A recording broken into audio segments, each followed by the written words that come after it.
भगवद गीता की सीरीज में आगे चलते हैं। तो पहले अध्याय के 27 नंबर श्लोक तक हमने पिछली क्लास में सुना था और आज हम लोग 28 नंबर श्लोक से चालू करने वाले हैं। तो चलने के पहले, स्टार्ट करने के पहले हम लोग प्रार्थना करेंगे। ओम अज्ञानतिमिरन्धस्य ज्ञानाञ्जनशलाकया चक्षुरुन्मिलितं येन तस्मै श्रीगुरुवे नमः। श्रीचैतन्यमनोभीष्टं स्थापितं येन भूतले स्वयं रूपदा मह्यं ददाति स पदान्तिकं। वन्देऽहं श्रीगुरुः श्रीयुतापदकमलं श्रीगुरून् वैष्णवांश्च श्रीरूपं साग्रजातां सगना रघुनाथामितं तं सजीवं साद्वैतं सावधूतं परिजनासहितं कृष्णचैतन्यदेवं श्रीराधा कृष्णपादान् सगना ललिता श्रीविशाखामृतां च नमो विष्णुपादाय कृष्णप्रेष्ठाय भूतले श्रीमते भक्तिवेदान्त स्वामिनिति नाम्ने। नमस्ते सरस्वते देवे गौरवाणी प्रचारिणे निर्विशेष शून्यवादी पाश्चात्यस्थाने वाञ्छाकल्पतरुभ्यश्च कृपा सिन्धुभ्यो च पतितानां पावनेभ्यो वैष्णवेभ्यो नमो नमः।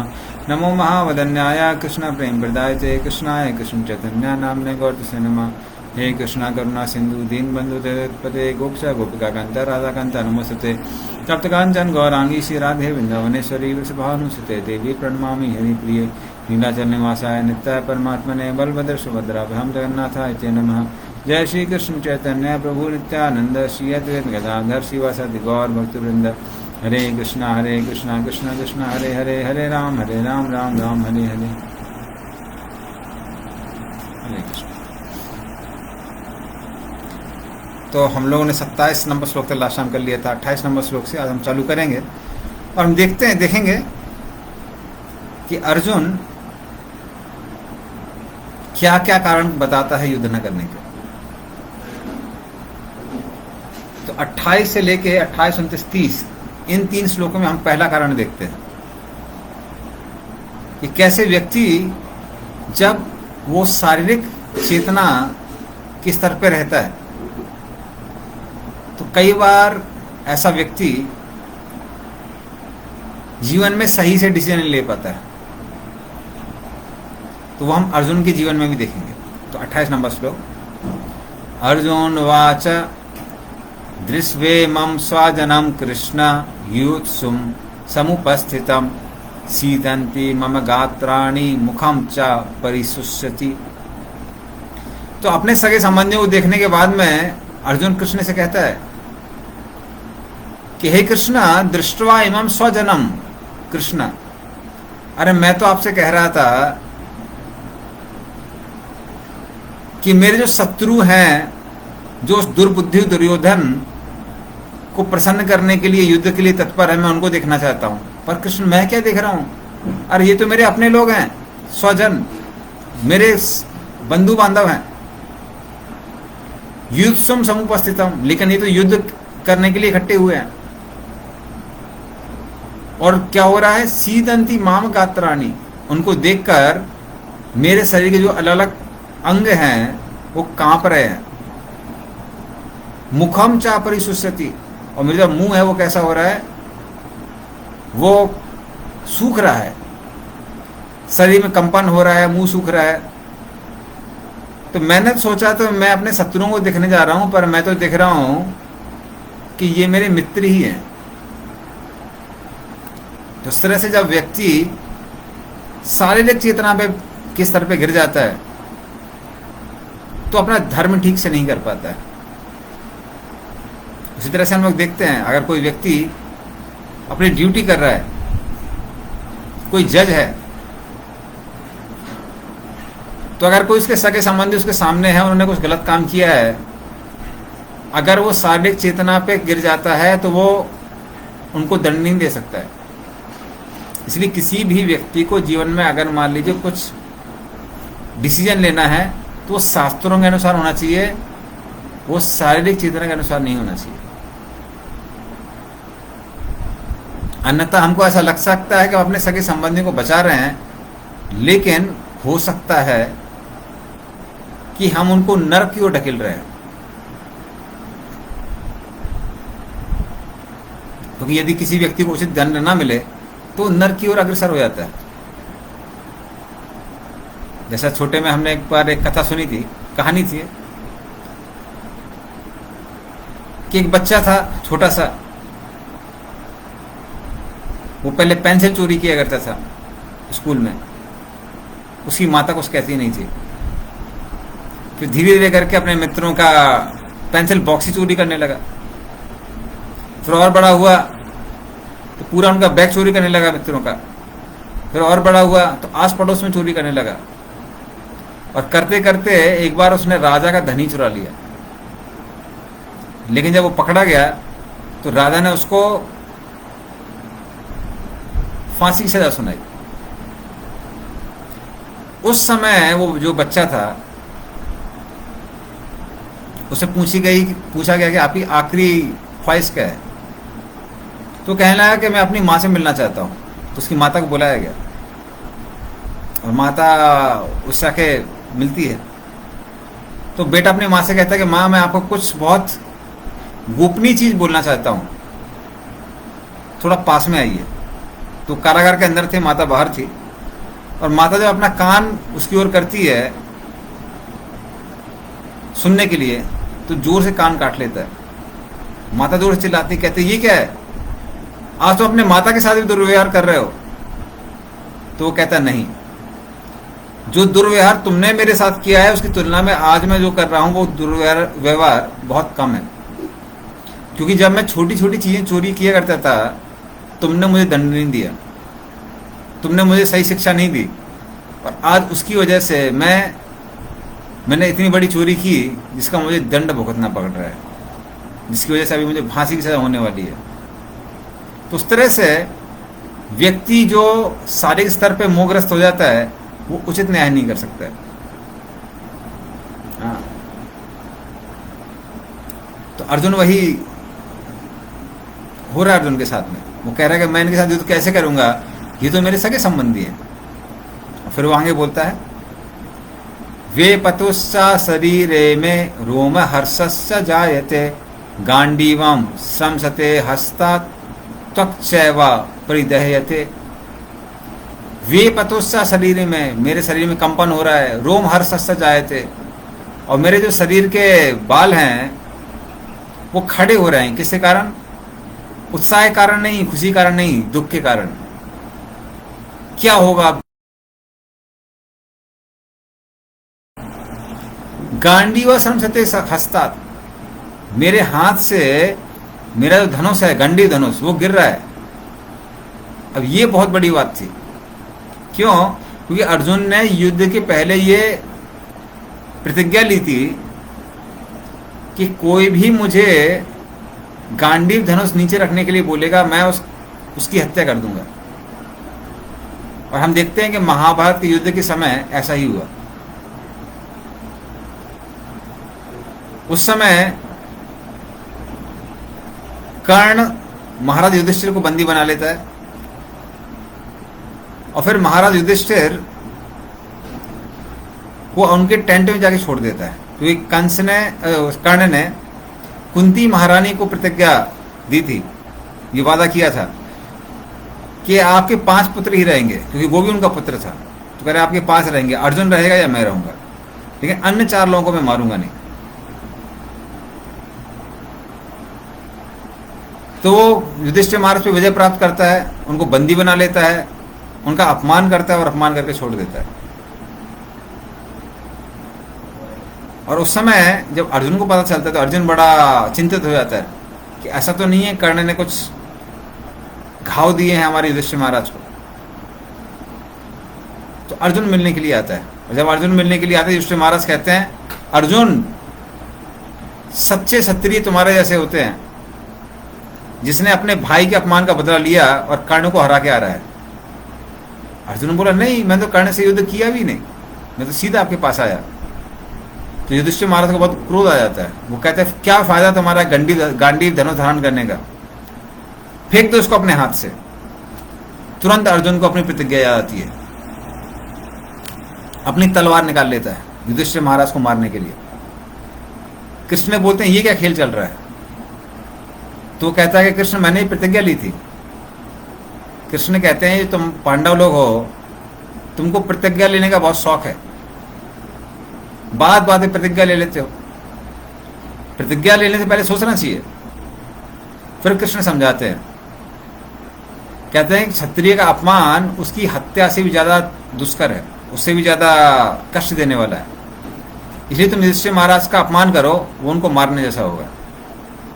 तो फिर अर्जुन अब उनका अपमान करने लगता है। अब हमको गांडीव रखने के लिए बोल रहे हैं, लेकिन स्वयं आप पराजित हो गए कर्ण से। उसने आपका उपहास किया, कुछ नहीं कर पाए, औरत की तरह यहां पर बैठ गए। और फिर इस तरह से शपथ पूरी होती है। और वही अर्जुन क्या कर रहा है अभी, स्वयं उसका गांडीव उसके हाथ से फिसल रहा है। और त्वक चा एव परिदहयते, वो कहता है कि जो मेरी त्वचा है वो जल रही है। ये सब क्यों हो रहा है? क्योंकि सगे संबंधी मारे जाएंगे। तो वो ये नहीं देख रहा था कि दुर्योधन जैसे सगे संबंधी वो मरने लायक ही थे, क्योंकि वो प्रजा को भगवान की भक्ति से दूर लेके जा रहे थे। और फिर वो आगे कहता है, ना चा सकनो में अवस्था तुम ब्रह्मतीव च मे मनः निमित्तानि च पश्यामि विपरीतानि केशव। ना चा सकनोमि अवस्थातुम, हे अर्जुन, हे कृष्ण, मैं यहां पर रह ही नहीं सकता हूं, अवस्थित नहीं रह सकता हूं, खड़ा नहीं रह सकता हूं। हाँ, भ्रमति चामे मन, बार बार मेरा जो मन है घूम रहा है, मैं चीजों को भूल रहा हूं। निमित्तानि च पश्यामि विपरीतानि केशव, मैं तो देख रहा हूं कि इस युद्ध से कुछ भी अच्छा होने वाला नहीं है, सब खराब होने वाला है। क्योंकि व्यक्ति जब कुछ आनंद लेना चाहता है तो रिश्तेदारों के साथ में रहता है, लेकिन ये रिश्तेदार तो मरने वाले हैं। तो मैं तो विपरीत देख रहा हूं, सब कुछ गड़बड़ होने वाला है। तो हे केशव, केसी मानस नामक असुर को मारने वाले, तो आप तो केशव हैं, केसी में नामक असुर को मारने वाले हैं, लेकिन मुझे तो यहां पे क्या करना पड़ रहा है, ये जो मेरे सगे संबंधी है उनको मारना पड़ रहा है। तो इस तरह से अर्जुन कैसा होता है, बहुत दुखी हो जाता है। किसके कारण? शारीरिक चेतना के कारण। वो ये नहीं देख रहा था कि क्षत्रिय होने के नाते प्रजा को एक अच्छा राह देने की कर्तव्य मेरा है, वो ये नहीं देख रहा था। फिर उसके बाद 31 नंबर श्लोक से 31 से 35 तक अर्जुन देखता है कैसे अगर युद्ध होगा तो मेरा सारा भौतिक आनंद नष्ट हो जाएगा। तो ये दूसरा कारण वो देता है। 31 नंबर से हम देखते हैं, ना चा श्रेयो अनुपश्यामि हत्वा स्वजनमाहवे न कांचे विजयम कृष्णा न च राज्यम सुखानि च। ना चा श्रेयो अनुपश्यामि हत्वा स्वजनम आहवे, तो अपने स्वजनों की हत्या करके कुछ अच्छा होने वाला है ये तो मुझे दिख नहीं रहा है। क्योंकि कोई भी व्यक्ति जब जीवन में कुछ भी प्रतिष्ठा प्राप्त करता है, कुछ भी विजय प्राप्त करता है, तो उसके बाद में वो उसका आनंद तब ले पाता है जब वो अपने सगे संबंधियों के पास जाता है और सगे संबंधी उसकी प्रशंसा करते हैं, वाहवाही करते हैं। माता पिता जब अपने बच्चे से कहते हैं वाह तुम्हारी फर्स्ट रैंक आई है, लेकिन बच्चे की फर्स्ट रैंक आई है, वो घर में आता है, माता पिता का रिजल्ट दिखाता है, ट्रॉफी दिखाता है, माता पिता बोलता है ठीक है खाना खा लो, सारा मजा करके हो जाता है।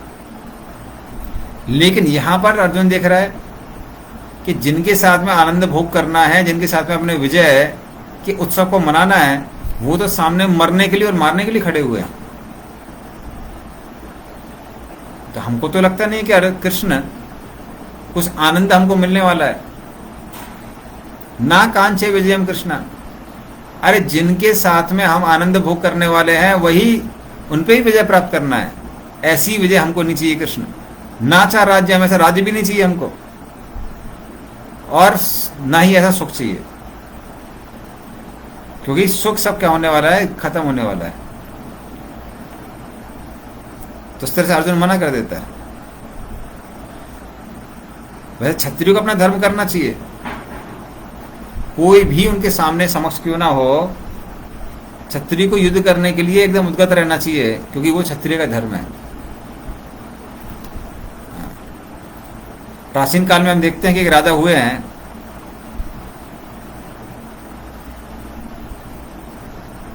कि उनको अपने पुत्र को भी एक बार दंड देना पड़ा। तो एक बार राजकुमार अपने ऐश्वर्य से इतना ज्यादा अभिमानी हो जाता है कि अपने रथ को एक गाय के बच्चे के ऊपर से निकाल देता है और गाय का बच्चा मर जाता है। और फिर वो गाय दुखी होकर राजा का घंटा जोर से बजाने लगती है। राजा वहां पर आता है, देखता है कि अरे ये गाय इतनी दुखी क्यों है। गाय राजा को उस स्थल पे लेके जाती है जहां पे उसका बछड़ा मरा पड़ा हुआ था। राजा को पता चलता है कि अरे ये तो राजकुमार ने किया है, और राजा वही कार्य करता है। वो आदेश देता है कि राजकुमार के ऊपर से भी रथ चलाया जाए। तो इस तरह से वो अपने ये नहीं देखता कि राजकुमार है कौन है, उसको भी उचित दंड देता है। लेकिन यहाँ पे सारी चेतनाएं कारण अर्जुन को लग रहा है कि अरे सारा भोग खत्म हो जाएगा, ऐश्वर्य खत्म हो जाएगा। इसलिए 32 से 35 में अर्जुन कहता है,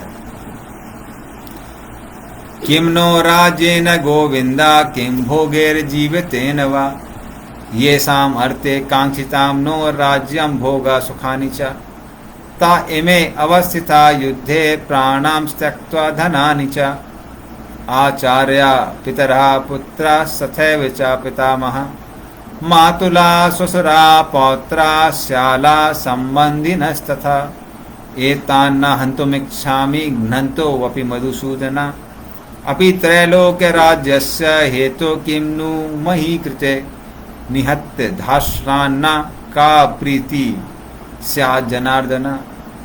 तो बोला किम ना राज्येन गोविंद, अरे कृष्ण ऐसे राज्य को प्राप्त करके क्या लाभ।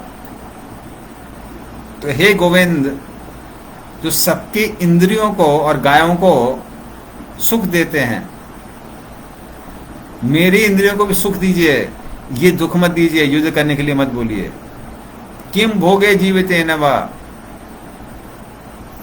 अरे ऐसे भोग का क्या लाभ, ऐसे जीवन का क्या लाभ जो अपने सगे संबंधियों को मार के मिले। हाँ, ये सामंती कांचनम ना राज्यम, अरे जिनके लिए तो मुझे राज्य चाहिए, जिनके लिए मुझे सुख चाहिए, वो ही यहां पे युद्ध करने के लिए खड़े हुए हैं। तो जिनके लिए राज चाहिए, सुख चाहिए, जीवन चाहिए, वो युद्ध करने के लिए खड़े हुए हैं कृष्ण, उनके साथ मैं युद्ध कैसे कर सकता हूं। तो वो तो हे मधुसूदन, भगवान को मधुसूदन कहता है, क्या आप मधु नामक राक्षस को आपने मारा था, लेकिन कृष्ण आपने भी अपने पिता को नहीं मारा, अपने गुरु को नहीं मारा। आप सांदिनी पुनी सूदन नहीं है, या फिर वसुदेव सूदन नहीं है, आप मधुसूदन है। लेकिन यहां पे मुझे बोल रहे हैं कि अपने सगे संबंधियों को मारो, उनको कैसे मार सकता हूं। तो इनको तो भाई मैं नहीं मार सकता हूं, तो इनको आनंद देना चाहिए, इनको मैं मार कैसे सकता हूं। फिर वो कहता है कि यहाँ पे ये सारे सभी संबंधी हैं। हाँ, कौन है, आचार्य द्रोण यहाँ पे खड़े हुए हैं, पितरहा भूरी श्रवण जैसे लोग हैं, वो मेरे पिता की उम्र के हैं, वो यहाँ खड़े हुए हैं। पुत्रहा लक्ष्मण कुमार इत्यादि, ये सब कैसे हैं, ये सब मेरे पुत्र जैसे हैं, ये यहाँ पे युद्ध के लिए खड़े हुए हैं। हाँ, फिर आगे बोलता है पितामह भीष्म यहाँ ना, जो शल्य हैं, शकुनी इत्यादि हैं, मामा लोग, वो लोग यहाँ खड़े हुए हैं युद्ध करने के लिए। ससुरा तो द्रुपद, वो खैर हमारे साइड से हैं, पर वो भी युद्ध के लिए खड़े हुए हैं, हो सकता है उनकी भी मृत्यु हो जाए। पुत्र, जो मेरे पौत्र हैं, लक्ष्मणा के पुत्र इत्यादि, श्यालः, तो वो लोग भी खड़े हुए हैं, ब्रदर इन लॉ। तो इस तरह ये सारे संबंधी यहां पे खड़े हुए हैं। इनको मारने की मैं इच्छा कैसे कर सकता हूं? भले ये लोग मुझे मार दें, पर इनको मैं मारने की इच्छा नहीं कर सकता हूं। एता ना हंतुम इच्छामि, इनको नहीं मार सकता हूं मैं कृष्ण, भले ये लोग मुझे मार दे। तो हे त्रैलोक्यपति, सबकी रक्षा करने वाले, सबका भरण पोषण करने वाले, आप जो इनको मारने के लिए बोल रहे हैं, इनको मैं नहीं मार सकता हूं। तो कृष्ण बोल सकते हैं ठीक है, कम से कम धृतराष्ट्र के पुत्रों को तो मारो, इनको मत मारो। तो वो कहता है नहीं नहीं नहीं नहीं नहीं, ये धृतराष्ट्र के पुत्र तो बेचारे कमजोर हैं, वो मेरे से युद्ध करने के लायक नहीं है, इनको मार के हमको क्या मिलेगा। तो वही धृतराष्ट्र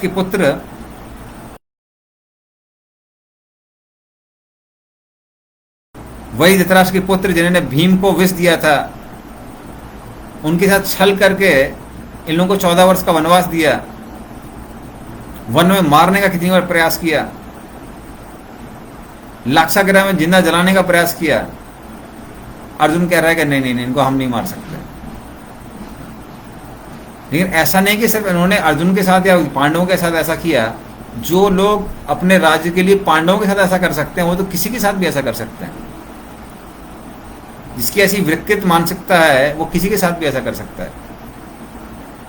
तो इसलिए अर्जुन को उनके साथ युद्ध करना चाहिए, तो कम से कम धृतराष्ट्र के पुत्र को तो मारना चाहिए था। लेकिन अर्जुन को लग रहा था अरे इनको मार के हम क्या आनंद भोग करेंगे। इसलिए यार कोई सिर्फ भोग के स्तर पे देखता है, तो एक हिसाब से देखेंगे पांडवों को युद्ध नहीं करना चाहिए था। दुर्योधन के सामने भी, दुर्योधन के समक्ष भी सारे जो बड़े बड़े गुरुजन थे या फिर भीष्मदेव थे, सब लोग समझा रहे थे कि दुर्योधन युद्ध मत करो। दुर्योधन बोलता था कि अरे मुझे कुछ तर्क समझ में आता नहीं है, क्यों मैं युद्ध ना करूं, मेरे हिसाब से युद्ध होना चाहिए। बोलता क्यों? बोलते देखिए, अगर हम युद्ध में जीत जाते हैं तो ये राज्य भोग करेंगे और पांडव लोगों को जिनको मारना चाह रहे थे वो मर जाएंगे, तो हमारा फायदा है। और मान लीजिए हम युद्ध में मारे जाते हैं तो ये धर्म युद्ध है, तो हम लोग धर्म युद्ध में वीरगति को प्राप्त होंगे, स्वर्ग को प्राप्त करेंगे। और अगर मान लीजिए पांडवों को विजय प्राप्त करनी है तो सारे सगे संबंधियों को मार के फिर उनको विजय प्राप्त होगी। तो युधिष्ठिर क्या शमशान घाट में राज्य करेगा? तो हर समय से, हर स्थान से या हर दृष्टिकोण से हम ही भोग करने वाले हैं और वो लोग परेशान होने वाले हैं, वो लोग दुख प्राप्त करने वाले हैं। तो युद्ध क्यों ना करें, हमको समझ में नहीं आ रहा। तो क्योंकि वो भी सारी चेतना पे थे, वो भी समझ नहीं पा रहा था। और यहां पे अर्जुन भी नहीं समझ पा रहा था कि उसको युद्ध करना चाहिए। क्यों? क्योंकि कृष्ण चाहते थे कि युधिष्ठिर महाराज जैसे शुद्ध भक्त अगर वो सम्राट बनेंगे तो पूरे संसार को भक्ति करने का मौका मिलेगा। ये अर्जुन नहीं समझ पा रहा था, इसलिए बोला था अरे ये सारा जो भोग है सब नष्ट हो जाएगा, हम किसके साथ खुशी मनाएंगे। और फिर अर्जुन आगे अगला कारण बताता है युद्ध ना करने का। ये बहुत महत्वपूर्ण कारण है, और वो कारण है कि हमको पाप लगेगा। तो 36, 37, 38 में अर्जुन बोल रहा है। हम आगे देखते हैं कि कृष्ण उन सब प्रश्नों का उत्तर देने वाले हैं। तो ऐसा नहीं कि कृष्ण उत्तर नहीं देंगे। तो आगे अर्जुन कहता है पापम एवाश्रयेत अस्मान हत्वेतान आततायेनः तस्मान् नार्हा वयम हन्तुम धार्तराष्ट्रान् च बान्धवान् स्वजनम ही कथम हत्वा सुखिना श्याम माधव। अर्जुन कहता है कि अरे भले ही आप बोल रहे हैं कि ये लोग आतताई हैं, फिर भी इनको मारने से हमको पाप लगेगा। तो जब अर्जुन बोलता है कि अरे इनको हम धृतराष्ट्र के पुत्र को नहीं मारेंगे, कृष्ण कहता है क्यों नहीं मारेंगे, ये तो आतताई है। तो हमारे ग्रंथों में, खासकर अर्थशास्त्र में 6 तरह के आतताई बताए गए हैं जिनको मारना अपराध नहीं है। कौन कौन? पहला, जो विष देने वाला है उसको मार सकते हैं। दूसरा, जो घर में आग लगाता है उसको मार सकते हैं। तीसरा, जो आपको मारने का प्रयास करता है अलग अलग अस्त्र शस्त्रों से, उसको मार सकते हैं। जो आपका धन लूट के लेके जाता है, जो आपकी जमीन पर कब्जा जमाता है, और छठवां, जो स्त्री का हरण करके लेके जाता है। तो हम देखेंगे इस 6 के 6 कार्य कौरवों ने पांडवों के साथ किए थे। विष देना, भीम को विष दे के मारने का प्रयास किया था। घर में आग लगाना, लाक्षागृह में उनको जलाने का प्रयास किया था। तीसरा, विविध अस्त्र शस्त्रों से मारने का प्रयास करना। तो जब पांडव लोग यहां पे विराट देश में छुपे हुए थे, तब उनको मारने का प्रयास किया था। पूरी सेना लेके आ गया था दुर्योधन मारने के लिए। धन लूटना, धन गया, पूरा राज्य ही लूट लिया। तो उस तरह से जमीन लूटना भी उसी में आ गया, पूरी जमीन ले ली उनकी। और पत्नी को का अपहरण करना, तो पूरी सभा में, भरी सभा में द्रौपदी का चीरहरण करने का प्रयास किया गया। बल्कि सिर्फ चीरहरण नहीं, जयद्रथ उनको किडनैप करके भी लेके गया था। तो ये सारे के सारे कार्य किसने किए थे? धृतराष्ट्र के पुत्रों ने किए थे। तो कृष्ण कह सकते हैं कि अरे ये तो आतताई है, इनको मार देना चाहिए। अर्जुन बोलता है ये अर्थशास्त्र के अनुसार है। धर्मशास्त्र के अनुसार आतताइयों को आप मार सकते हैं, लेकिन अगर वो सगे संबंधी हैं या गुरुजन हैं तो नहीं मार सकते। खासकर गुरुजन अगर हैं तो गुरुजन जो हैं भीष्मदेव, द्रोणाचार्य, तो ऐसे केस में नहीं मार सकते, या सगे संबंधी तो नहीं मार सकते। तो कृष्ण ये तो गलत हो जाएगा, ये पाप लगेगा, क्योंकि ये तो हमारे बंधु बांधव हैं। सा बांधवान स्व जन्म, हमारे अपने लोग हैं। हाँ, तो इनको मारने से क्या सुख मिलेगा? हमको पाप लगेगा। तो हे माधव, जो कि माधव का मतलब है जो भाग्य की देवी की पति है, तो आप मेरे लिए सौभाग्य के द्वार खोलिए, दुर्भाग्य के द्वार मत खोलिए। जो हमारे सगे संबंधी हैं उनको मारने के लिए मत बोलिए। तो इस तरह से अर्जुन कहता है। तो इस तरह से अर्थशास्त्र और धर्मशास्त्र की नीतियों के बारे में बताता है। तो कृष्ण कहते हैं कि अरे ठीक है, आप बोल रहे हैं नहीं मारना चाहिए। अरे क्या भीष्मदेव और द्रोणाचार्य, इनको धर्म पता नहीं है? इन लोगों को समझ में नहीं आता कि युद्ध नहीं करना चाहिए?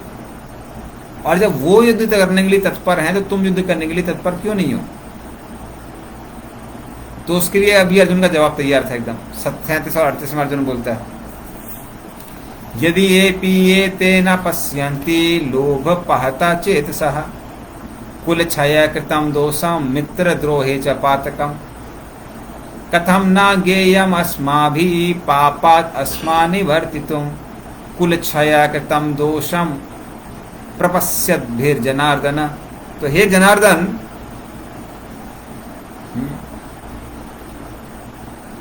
तो आप हमको दुख मत दीजिए, आप जनार्दन हैं।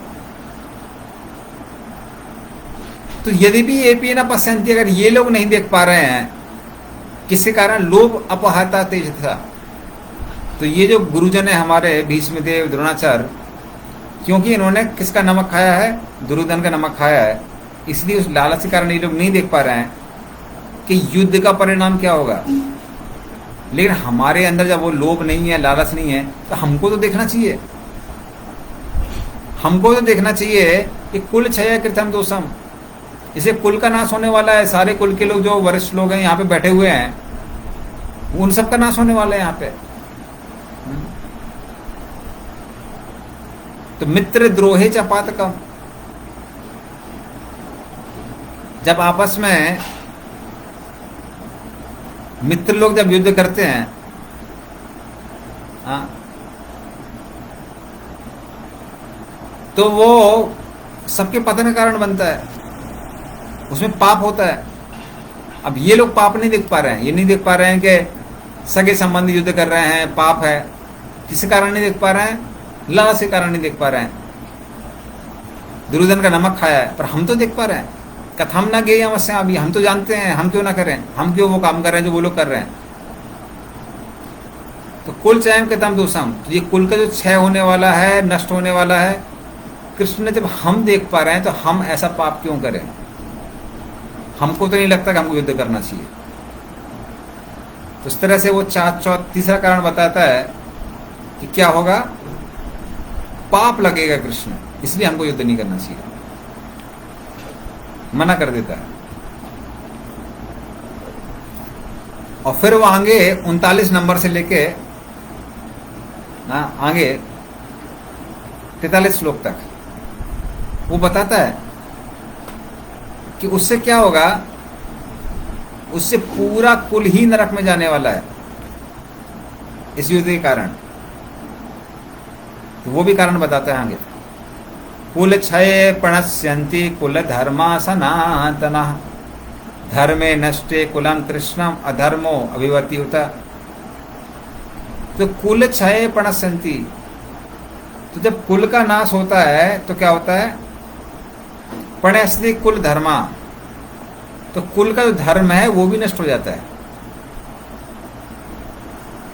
तो हर फैमिली में, हर कुल में कुछ धर्म होते हैं। तो कुछ धर्म होते हैं जिनको बोलते हैं जाति धर्म। तो ब्राह्मण, क्षत्रिय, वैश्य, शूद्र, इनके अपने अपने धर्म होते हैं।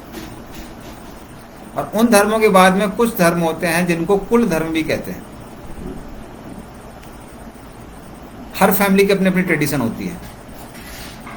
लेकिन जब बड़े बुजुर्ग जो लोग उस कुल धर्म को जानने वाले हैं, वो अगर नष्ट हो जाएंगे तो किसी को पता ही नहीं चलेगा क्या धर्म करना चाहिए, क्या धर्म नहीं करना चाहिए। और जब उनको पता नहीं चलेगा कि क्या धर्म करना चाहिए, क्या धर्म नहीं करना चाहिए, तो आगे धर्म करेगा कौन? हाँ, तो ये सनातन काल से जो कुल धर्म आ रहा है वो कृष्ण नष्ट हो जाएगा। और फिर क्या होगा, धर्मे नष्टे कुलम कृष्णम अधर्मो भवति उत। और जब जाति धर्म और कुल धर्म नहीं होंगे, तो जब धर्म नहीं व्यक्ति करता है तो अधर्म करता है ऑटोमेटिकली। इसलिए बचपन से बच्चों को धर्म सिखाना चाहिए। अगर आप धर्म नहीं सिखाएंगे तो कोई और अधर्म सिखाएगा। तो जब धार्मिक कार्य खत्म हो जाएंगे तो लोग अधर्म करने लगेंगे। इस तरह से सब लोग क्या करने लगेंगे, अधर्म हो जाएंगे, अधार्मिक हो जाएंगे। और फिर अधर्म करने से क्या होगा, अधर्माभिभवात् कृष्णा प्रदुष्यन्ति कुल स्त्रियः, स्त्रीषु दुष्टासु वार्ष्णेया जायते वर्ण संकरः। तो अधर्मे अभिवाद कृष्णा प्रदूषयन्ति कुल स्त्रिया।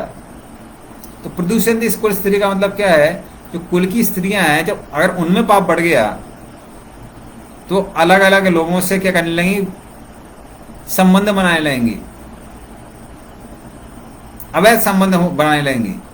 अवैध संबंध बनाने से क्या होगा, जायते वर्ण संकर। जो वर्ण संकर हैं, मतलब अवांछित संतानें जो अधर्म कार्यों से उत्पन्न हुई हैं, उनकी संख्या बढ़ जाएगी। हाँ, इसलिए खासकर स्त्रियों को हमेशा उनकी क्या करना चाहिए, रक्षा करनी चाहिए। क्योंकि स्त्रियां बच्चों जैसी होती हैं, जो आराम से किसी पे भी विश्वास कर लेती हैं। उनको कोई भी आराम से ठग सकता है। तो उसे बच्चों को कोई चॉकलेट दिखा सकता है और चॉकलेट दिखा के 500 का नोट ले सकता है कि ये चॉकलेट ले लीजिए, 500 का नोट दे दीजिए, बच्चे दे देंगे। उसी तरह से स्त्रियों को कोई भी आराम से ठग सकता है। तो अगर स्त्रियों को धार्मिक कार्यों में ना लगाया जाए और उनकी रक्षा नहीं की जाए तो कोई भी उनका शोषण कर सकता है। इसलिए घर के जो बड़े बुजुर्ग होते हैं, उनका कर्तव्य होता है कि स्त्रियों की रक्षा करनी चाहिए और उनको धार्मिक कार्यों में लगाना चाहिए।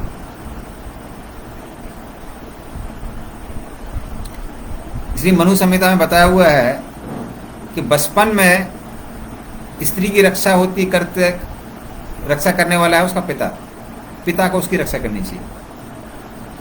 जब स्त्री का विवाह हो जाता है तो पति को उसकी रक्षा करनी चाहिए। और जब स्त्री बूढ़ी हो जाती है तो बेटे को उसकी रक्षा करनी चाहिए। इसलिए स्त्री की हमेशा रक्षा करनी चाहिए ताकि कोई भी उसका शोषण ना कर सके। लेकिन जब अधर्म बढ़ जाता है और स्त्रियों को धार्मिक कार्यों में नहीं लगाया जाता है तो स्वयं ही वो उस सुरक्षा चक्र को तोड़ के बाहर चली जाती हैं। और जिस कारण क्या होता है, वर्ण संकर, अवांछित संतानें पैदा होती है। अभी अवांछित संतानों से होता क्या है, ये कृष्ण आगे बताते हैं, ये अर्जुन आगे बताते हैं।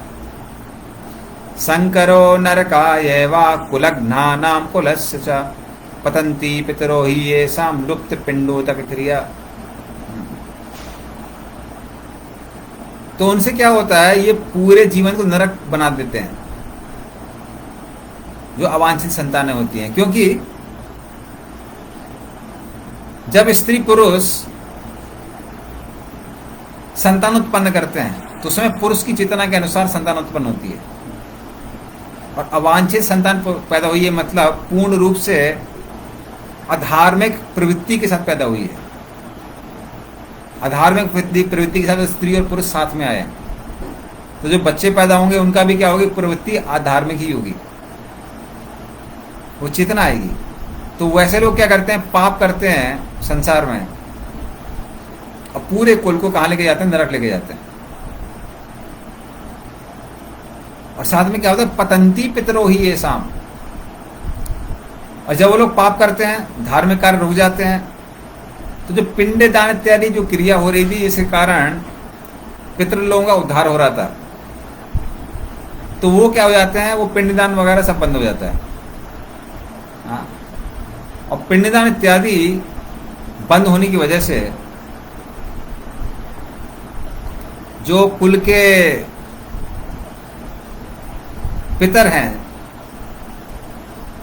उनका भी पतन हो जाता है। तो पतंती पितरो ही ये शाम। तो इस तरह से पूरे कुल के लोग सब के सब दुख पाते हैं। किसके कारण, इन वर्ण संकरों के कारण। दोषेर एते कुलग्नानाम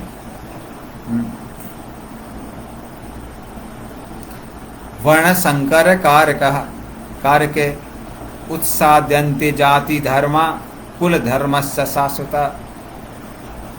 और उसके वजह से क्या होता है, उत्साद्यन्ते जाति धर्मा। तो जो जाति के धर्म हैं, अलग अलग जातियां हैं, जैसे हमने बताया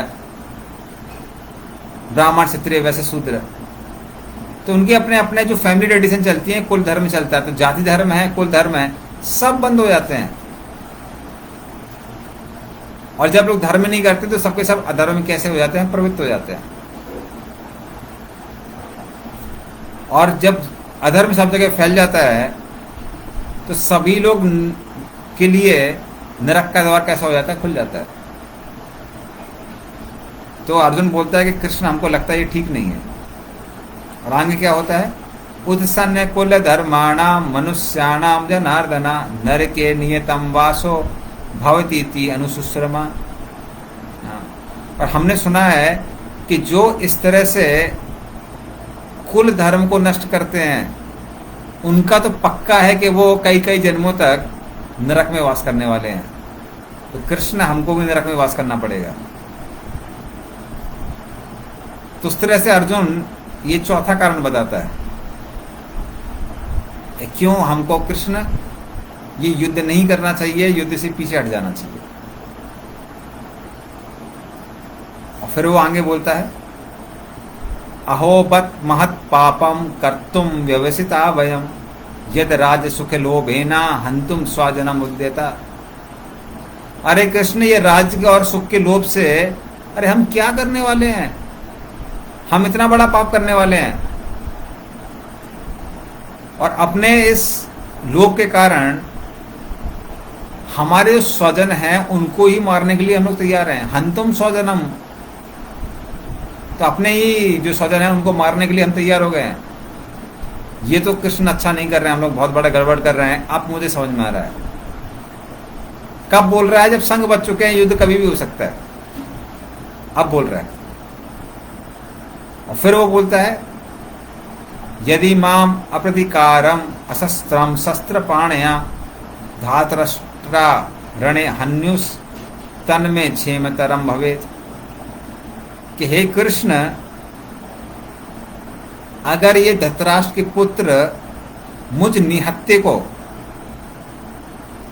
अपने हथियारों से मार देते हैं, मुझे लगता है तो भी अच्छा ही है। कम से कम मैं तो कुल का नाश नहीं करूंगा। तो एक हिसाब से देखा जाए तो अर्जुन या ये भक्त होने के कारण ये सब बोल रहा है।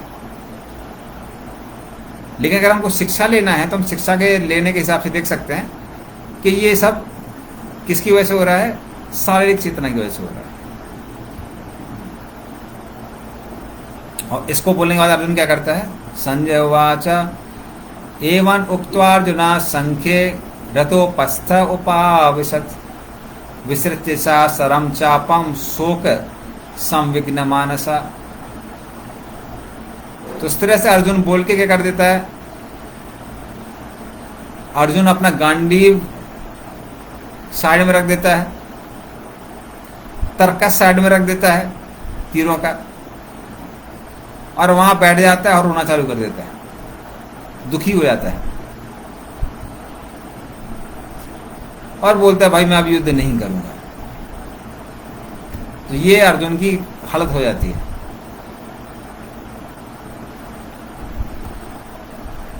तो जब कृष्ण देखते हैं, ये दूसरे अध्याय में आता है, दूसरे अध्याय के भी हम श्लोक लेंगे क्योंकि हम 5 जो कारण है अर्जुन के युद्ध न करने के वो सब कवर करने वाले हैं। तो बाकी जो कारण है वो दूसरे अध्याय में आता है कि अर्जुन के युद्ध नहीं करना चाहता है। तो अर्जुन जब कृष्ण जब देखते हैं अर्जुन को कि अरे भाई ये अर्जुन तो यहाँ बैठा हुआ है, बोल रहा है युद्ध नहीं करेंगे, युद्ध नहीं करेंगे। हाँ, तो कृष्ण क्या है, अर्जुन से गुस्सा हो जाते हैं और फिर कृष्ण अर्जुन को कहते हैं, बल्कि गुस्सा होकर लताड़ मारते हैं, क्योंकि ये टीचर का काम होता है। टीचर का काम है गुस्सा करना। अगर कोई भी स्टूडेंट अगर गलती कर रहा है तो उसको गुस्सा करने का काम किसका होता है, टीचर का होता है। तो कृष्ण भी गुस्सा होके अर्जुन से कहते हैं, उसके पहले संजय थोड़ा सीन बता रहा है। संजय वाचा तम तथा कृपया विष्टम अश्रु पूर्णा को लेक्षणम विसीदंतम इदम वाक्यम उवाच मधुसूदना। तो कृष्ण जब देखते हैं कि अर्जुन, उसके आंखों में आंसू है, अश्रु पूर्णा को लेक्षणम, पूरे डिप्रेशन में वहां पे बैठा हुआ है। हाँ, विसीदंतम, हाँ, तो करुणावश कृपयाविष्टम, कृपा के कारण कृष्ण जो कि मधुसूदन कहलाते हैं, जिन्होंने मधु नामक राक्षस को मारा था, वह भी क्या करने वाले हैं, अर्जुन के मन में ये जो दुविधा के राक्षस आए हैं उनको मारने वाले हैं कृष्ण। तो कृष्ण अर्जुन को बोलते हैं और चालू किससे करते हैं, डांटने से चालू करते हैं। श्री भगवान वाचा कुतस्त्वा अनारजुष्टम स्वर्गम अकीर्तिम करम अर्जुना। तो कृष्ण कहते हैं श्री भगवान वाचा, इससे हम देख सकते हैं कई लोग बोलते हैं अरे कृष्ण भगवान नहीं है। अरे भगवत गीता में कृष्ण को भगवान बोला गया, श्री भगवान वाचा। तो कृष्ण क्या बोलते हैं, कुतस्त्वा कस्मलमिदम, कलम, कलमस मतलब क्या है, कसमलम का मतलब है मल या फिर गलत खराब चीज। अर्जुन इस तरह का व्यवहार, ये तो तुमसे हमारी आशा नहीं थी कि तुम ऐसा व्यवहार करोगे। कृष्ण ऐसा बोलते हैं। तो ऐसे व्यवहार की आशा हमको तुमसे नहीं थी अर्जुन, कृष्ण कहते हैं। हाँ, तो विषमय समुपस्थितम, इस विषम परिस्थिति में जब युद्ध होने वाला है तुम ऐसा कार्य कर रहे हो, ये तो तुमको शोभा नहीं देता है। अनारजुष्टम स्वर्गम, ये तो आर्य लोगों का कार्य नहीं है, ना ही ये स्वर्ग देने वाला है, क्योंकि तुम कम से कम मारे जाते तो स्वर्ग मिलता, युद्ध करते हुए मारे जाओगे। और ना ही अकीर्तिम करम अर्जुना, और इस अगर विजय प्राप्त करोगे तो कीर्ति मिलेगी, ये ना ही कीर्ति देने वाला है। तो जो तुम कर रहे हो ना ये कीर्ति देने वाला है ना ही स्वर्ग देने वाला है। युद्ध करके विजय प्राप्त करोगे कीर्ति मिलेगी, मृत्यु को प्राप्त करोगे तो स्वर्ग मिलेगा, पर ये दोनों देने वाला नहीं है। क्या? युद्ध ना करना और बैठे बैठे रोते रहना। पर ये जो तुम कार्य कर रहे हो आर्यों वाला कार्य नहीं है। देखिए ये जो श्लोक है इसका बहुत हिस्ट्री है, क्योंकि ब्रिटिशर्स लोग जब भारत में आए थे तब उन्होंने एक थ्योरी बनाई थी भारतीयों पे विजय प्राप्त करने के लिए, या भारतीयों को अपनी संस्कृति से घृणा सिखाने के लिए। तो जब वो भारत में आए तो उन्होंने देखा, अरे भाई ये लोग तो हमसे भी ज्यादा, इनकी संस्कृति समृद्धशाली है, इन पर हम ज्यादा लंबे समय तक विजय कैसे प्राप्त कर सकते हैं। इनको शासन करने का एक ही तरीका है कि इनको अपनी संस्कृति से घृणा करना सिखाया जाए, इनको सिखाया जाए कि कैसे ये लोग ज्यादा एडवांस नहीं है। तो उन्होंने एक थ्योरी बनाई जिसका नाम था आर्यन इन्वेजन थ्योरी, जिसके अनुसार उन्होंने कहा कि आर्य लोग हैं वो पश्चिम से आए थे, और पश्चिम में कहां से आए थे? ब्रिटेन से आए थे। और भारत के लोग ज्यादा सिविलाइज नहीं थे, लेकिन आर्यों ने क्या किया, जो भारत के लोग थे उनको दक्षिण भारत में भेज दिया, उनको द्रविड़ियन कहते हैं, और आर्य लोग उत्तर भारत में बस गए। ये लोग सिविलाइज थे। लेकिन जब हिटलर आया तो हिटलर बोलने लगा, नहीं नहीं, आपकी थ्योरी आधी सही है, ये लोग पश्चिम से ही आए थे, लेकिन ब्रिटेन से नहीं आए थे। कहां से आए थे? जर्मनी से आए थे। इसलिए जो भारतीय लोग हैं उनका रक्त शुद्ध है, इन सबसे ज्यादा शुद्ध रक्त किसका है? जो रॉयल ब्लड है वो किसका है? वो जर्मन्स का है। इसलिए जर्मनी को पूरे विश्व में क्या करना चाहिए? शासन करना चाहिए, ऐसा हिटलर बोलने लगा। उसी समय जो प्रभुपाद जी गुरु थे भक्तिसिद्धांत सरस्वती, उन्होंने अपने कुछ शिष्यों को विदेश में प्रचार करने के लिए बोला था। तो उन्होंने एक बार एक जर्मनी में ही बड़ा सा प्रोग्राम किया जिसका नाम रखा हु इज रियल आर्यन, असली आर्य कौन है। और फिर वो उसमें समझाने लगे कि कैसे जो लोग वैदिक संस्कृति को मानने वाले हैं उनको आर्य कहते हैं। आर्यन एजुकेशन थ्योरी गलत है, उन्होंने सिद्ध कर दिया। और ये श्लोक दिखाया, ये तो 5000 साल पहले बोला गया था श्लोक। हाँ, कहाँ आप आर्यन एजुकेशन थ्योरी की बात कर रहे हैं? तब से लोग आर्य रहे हैं।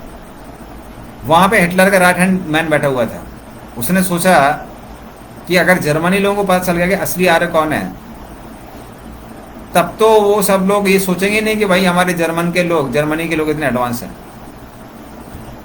तो उन्होंने प्लान बनाया कि इनको मारेंगे। पर उसी सीक्रेट एजेंसी का एक व्यक्ति है जो बहुत प्रभावित था इन दोनों लोगों से, भक्तों से। तो वो भी रातों रात भक्त बन गया और उसने बोला कि देखिए अगर आज हम लोग ये देश छोड़ के नहीं जाते हैं तो ये लोग हमको भी मार देंगे। तो वो भी भारत वापस आ जाता है और वो भी भक्त बन जाता है।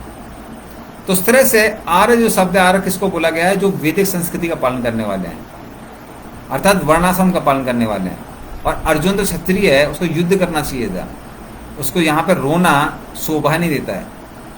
तो इसलिए कृष्ण कहते हैं ये शोभायमान नहीं है, ये बिल्कुल अच्छा नहीं लग रहा है कि तुम क्या कर रहे हो, यहाँ बैठे बैठे रो रहे हो और बोल रहे हो मैं युद्ध नहीं करूंगा। और जैसा कि हमने बताया यहाँ पे श्लोक में कृष्ण को भगवान बोला गया है, क्योंकि भगवान कौन है? पार्सर मुनि के अनुसार जिसके 6 ऐश्वर्य हैं, वान मतलब धारण करने वाले, भगवान। तो जो 6 ऐश्वर्यों को धारण करते हैं उनको भगवान कहते हैं। कौन है 6 ऐश्वर्य? जो सबसे ज्यादा धन है जिसके पास, भगवान के पास पूरे संसार का धन है। हमारा धन भी भगवान के धन है, जिनके पास सबसे ज्यादा शक्ति है। धन के रूप में भी हम देख सकते हैं, कृष्ण जब इस संसार में आए हर रानी के लिए एक एक महल बनाया जो कि सब रत्न से जड़ित थे। शक्ति, अकेले ही कृष्ण ने इतना बड़ा पर्वत उठाया जिसका परिक्रमा लगाते लगाते ही लोग थक जाते हैं। और तब कृष्ण मात्र 7 वर्ष के थे और एक छंगुल पे ही उठा लिया। जब वो कुछ ही दिनों गए थे तो इतनी बड़ी राक्षसी पूतना का वध किया, तो सबसे ज्यादा शक्ति कृष्ण के पास है। यश, ये अगला स्वर है। कृष्ण का यश अभी तक है, 5000 साल बाद भी हम उनका जन्मदिन मनाते हैं, जन्माष्टमी मनाते हैं धूमधाम के साथ। सौंदर्य, ये अगला स्वर है। कृष्ण का के सौंदर्य के बारे में बोलना ही क्या है। कृष्ण इतने सुंदर थे कि जब वो महाभारत की युद्ध स्थली में थे, 100 वर्ष से ज्यादा के थे, आयु के थे, फिर भी देखने में लगते थे 15 वर्ष के। कृष्ण कभी बुढ़े नहीं दिखते हैं। आजकल हम देखते हैं कुछ भी लोग, दाढ़ी बड़ी रहती है, तोंद निकली रहती है, दांत गिर रहे हैं, बाल सफेद हो रहे हैं और बोलते हैं हम भगवान हैं। आप देखेंगे कृष्ण की कोई बूढ़ी फुट नहीं दिखाई जाएगी। हाँ, तो सबसे ज्यादा सुंदर है कृष्ण, सबसे ज्यादा ज्ञानवान है।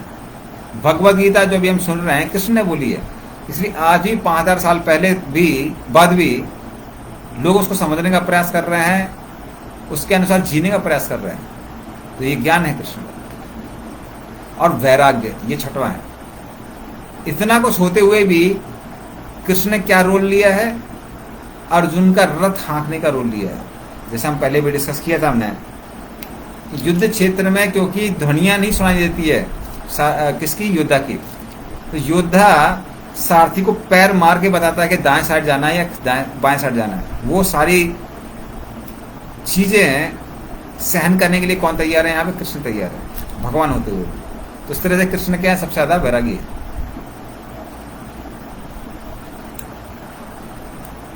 तो वो अर्जुन को बोल रहे हैं, आर की तरह कार्य करो, नार की तरह कार्य मत करो। हाँ, फिर बोलते हैं क्लैब्यम मास्मा गमा पार्था नैतत्वयि उपपद्यते क्षुद्रम हृदय दौर्बल्यम त्वक्तो तिष्ठ परंतपा। कि हे अर्जुन, ये जो अनार की प्रवृत्ति तुम्हारे अंदर आई है, ये कहां से आई है। तो क्लैब्यम का मतलब ऐसे हिसाब से होता है नपुंसकता। तो ये तो नपुंसकता दिखाई पड़ रही है। अरे तुम योद्धा हो, तुमको युद्ध करना चाहिए, ये तुमको शोभा नहीं देता है, ये तो पतन का कारण बनने वाला है। क्षुद्रम हृदय दौर्बल्यम, ये जो हृदय की दुर्बलता है इसको तुम छोड़ो, तुम परंतप हो, तुम शत्रुओं को तपाने वाले हो, उनको हराने वाले हो, तुम पर ये शोभा नहीं देता है। ये हृदय दौर्बलता किसके कारण आती है, ये शारीरिक चेतना के कारण आती है। जितना व्यक्ति शारीरिक चेतना में रहेगा उतना ज्यादा धर्म का पालन ठीक से नहीं कर सकता। तो कृष्ण बोल रहे हैं कि ये हृदय दुर्बलता को त्यागो अर्जुन, ये तुम्हारे लिए नहीं बना है। अहिंसा ब्राह्मणों के लिए बनी है, क्षत्रियों के लिए नहीं बनी है। क्षत्रिय अगर अहिंसक हो जाएंगे, प्रजा की रक्षा कौन करेगा। क्षत्रिय का मतलब है क्षत्रायते, जो प्रजा को क्षति होने से रोकता है, उससे मुक्त करता है। यदि दुष्ट व्यक्ति का दमन न किया जाए तो वो प्रजा को परेशान करेगा। क्षत्रिय क्या करते हैं, उनका दमन करके प्रजा की उनसे रक्षा करते हैं। इसलिए आपको अहिंसक नहीं बनना चाहिए अर्जुन, ये ठीक नहीं है। तो कृष्ण इस तरह से अर्जुन को पे नाराज होते हैं, गुस्सा होते हैं। और फिर अर्जुन कहता है, अभी अर्जुन बता रहा है कि क्यों वो युद्ध नहीं कर पा रहा है, 5वां कारण बता रहा है। और वो 5वां कारण क्या है, इनडिसीजन। उसको समझ में नहीं आ रहा है कि मुझे क्या करना चाहिए क्या नहीं करना चाहिए, और कारण बताता है उसका। 4था श्लोक, अर्जुन वाच कथम भीष्मम अहम संख्ये द्रोणम च मधुसूदन इषुभि पतियोस्यामि पूजा राव हरिसूदन। तो कथम भीष्मम अहम संख्ये, अरे कृष्ण आप बोल रहे हृदय दुर्बलता, अरे भीष्म देव से मैं युद्ध कैसे करूंगा। बचपन से जब हम अनाथ थे, भीष्म देव ने हमको भरण पोषण करके बड़ा किया, हमको भक्ति सिखाई है। उनसे हम युद्ध कैसे करेंगे? अरे वो तो पूजनीय है, उनको माला पहनाना चाहिए, युद्ध नहीं करना चाहिए उनके साथ। हाँ, और द्रोणाचार्य, उन्होंने हमको युद्ध की विद्या सिखाई है और वही विद्या से हम उनके साथ युद्ध करें, ऐसा कैसे कर सकते हैं? तो आप भी अरिसूदन हैं, शत्रुओं का नाश करते हैं,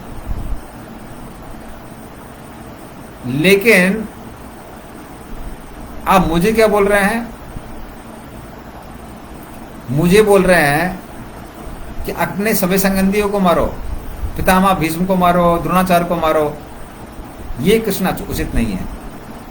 तो जो पूजनीय हैं उनके साथ हम युद्ध कैसे कर सकते हैं? तो मुझे समझ में नहीं आ रहा है कि मैं इनके साथ युद्ध कैसे कर सकता हूँ, क्योंकि आपने भी कभी अपने गुरुजनों के साथ युद्ध नहीं किया, सांदीपनी मुनि के साथ युद्ध नहीं किया।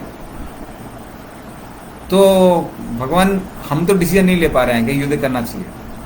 और फिर वो आगे कहता है, गुरुन अत्वा ही महानुभावान श्रेयो भुक्तुम भैक्ष्याम अपि है लोके हत्वा तो कामांसा गुरान गुरुन इह वा भुंजी य भोगान रुद्र पदिग्धान। तो कहता है कि अर्जुन कहता है कि अरे गुरुओं की हत्या करने से अच्छा है, जो कि महानुभाव हैं, बड़े बड़े पुरुष हैं, उनकी हत्या करने से अच्छा क्या लग रहा है मुझे कि मुझे भीख मांग करके खाना चाहिए। भैक्ष्यम भोक्तुम भैक्ष्यम, तो भिक्षा मांग के अगर मान लीजिए मैं अपना जीवन का लालन पालन करता हूं, वो ज्यादा अच्छा है। वैसे भिखारी को इज्जत नहीं होती है। अर्जुन कहता है अरे वो ज्यादा इज्जत वाला है, अपने सगे संबंधियों गुरुजनों को मारने से अच्छा है। और फिर वो कहता है कि अगर मान लीजिए हम जीत भी जाते हैं, तो पहली बात तो ये पक्का नहीं कि हम जीतेंगे कि हारेंगे, और मान लीजिए जीत जाते हैं तो ये राज्य उनके रक्त से रंजित रहेगा। इस राज्य को देखते हुए हमेशा हम लोग दुखी रहेंगे कि अरे भाई अपने गुरु को और पितामह को मार के हमको ये राज्य मिला है, क्या भोग करेंगे इसको, क्या शमशान घाट पर राज्य करना। घर में आएंगे तो जो विधवा स्त्री होंगी वो रोती रहेंगी, उनको देख के कहां से हमको खुशी मिलेगी। तो अर्जुन बोलता है कि हमको कोई कारण दिख ही नहीं रहा कि युद्ध करना चाहिए। आप बोल रहे हैं क्षत्रिय हो, युद्ध करो युद्ध करो, कैसे युद्ध करें? ना चैतत विद्यमा कतरन ना गरियो यद वा जयेम यदि वा, ना चैतत विद्यमा कतरन ना गरियो यद्वा जयेम यदि वा नो जयेयु, ज्ञान एव हत्वा न जिजीविषामस ते अवस्था प्रमुखे धासराष्ट्र। और फिर अर्जुन कहता है कि हमको तो ये भी समझ में नहीं आ रहा है विद्महा कि क्या उचित है, उन पर विजय प्राप्त करना या उनसे हार जाना। और धृतराष्ट्र के पुत्रों को मार के भी हमको क्या मिलने वाला है? क्या हम जीवन जीने लायक बचेंगे ये युद्ध करने के बाद? और जब ये पता ही नहीं है हमको युद्ध करना चाहिए कि नहीं करना चाहिए, जब कंफ्यूजन अभी है, तो हम युद्ध कैसे करें? संघ बच गए हैं, हाँ, युद्ध करने के लिए सब लोग तत्पर हैं, पर कैसे युद्ध करें जब अभी समझ में नहीं आ रहा कि युद्ध करना चाहिए कि नहीं करना चाहिए, उचित है कि अनुचित है। तो इस तरह से अर्जुन बोलता है मैं